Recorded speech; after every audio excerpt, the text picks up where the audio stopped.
FDNY exam will be the most expensive in the city's history. The new civil service test, which is expected to cost more than $3.3 million, was ordered by a Brooklyn federal judge to declare the previous fire exam that it discriminated against minorities. And here now to discuss the FDNY's efforts to recruit minorities is FDNY Fire Commissioner Cassano. Welcome to the show. Nice to have you here. I know you've been very busy, especially on the recruitment policies. So talk to us about what you did this weekend and what's different now.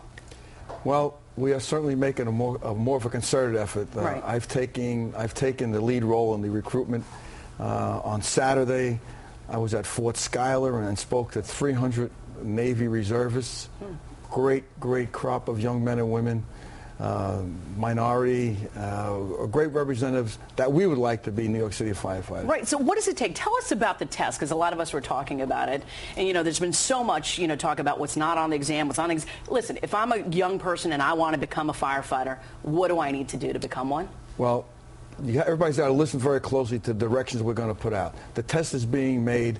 We hired a consultant, the city hired a consultant, PSI, that's made tests throughout the country, and those tests have been validated. So it's going to be a computer-based test.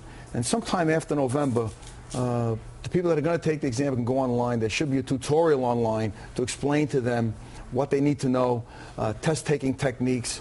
Because, again, this is going to be a very different test than we've had in the past. It's going to be computer-based. So that's basically what's different. You're going to have tutorials. You're going to have other tools that are available to help really guide people through the process. Yes, absolutely. All right, let's talk about some of the challenges that the FDNY faces. Like, what are some of the challenges that you face when you are going into specifically minority communities sometimes? Well, I did 2 events yesterday that were really, really good. And what are you hearing? Well, I'm hearing that, wow, I didn't know that the benefits of the job were so good. We talk about the pay and the benefits of pensions and vacations and time off so they can pursue a college career like I did. And they didn't know that. And, nobody was there to tell them. That's why yesterday I spoke at the Christian Cultural Center in Brooklyn. And then in the afternoon I was at the First Corinthian Baptist Church in Harlem. And people don't know the benefits of this job. Look, it's a dangerous job. Yes, it is. Absolutely. Just like every other, yeah. It's a very dangerous job. That's why you have to give people that want to become a firefighter some lucrative benefits. And that's what we have to tell the people. It's a dangerous job. However, we're looking for the most qualified candidates, but we like to get into the areas to diversify and neighborhoods of color so that the firefighters can represent those communities. Can I ask you a question? The PD has been able to overcome the legacy and have more minorities and been a little, or perceived to be a little bit more inclusive. Can the FDNY learn something from the PD when it moves forward? Well, we've spoken to the PD. We talked about their recruitment campaign, and, as I've said before, not everybody wants to run into a burning building. Yeah. It takes a different person. Sure. And it's a different selfless attitude. Absolutely. People that want to be police officers, if they wanted to be firefighters, the same exam was open, the same choices were made, and they chose the route of law enforcement because, again, hard job, running through a building when everybody's running out, and it takes a select few.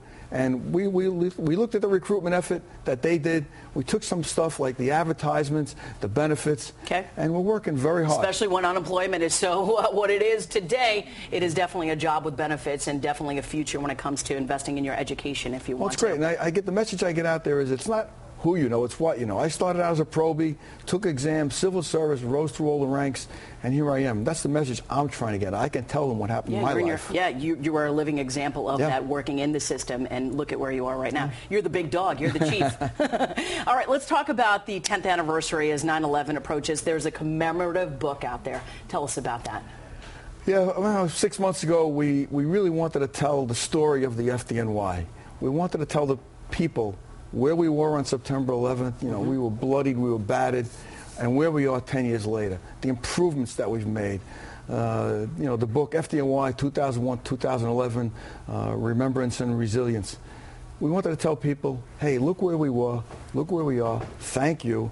We wanted to tell our families we haven't forgotten that their sacrifices were the driving force. The 343 members that we lost, they were the ones that constantly were in our mind to say, look, we have to make sure that we are better prepared, better equipped, and better trained. And it's coming from a fireman's perspective as well. That book explains it all. It tells the world, thank you for helping us. When you looked on West Street coming down to the site every day, and those people were holding those signs up, we love you, FDNY.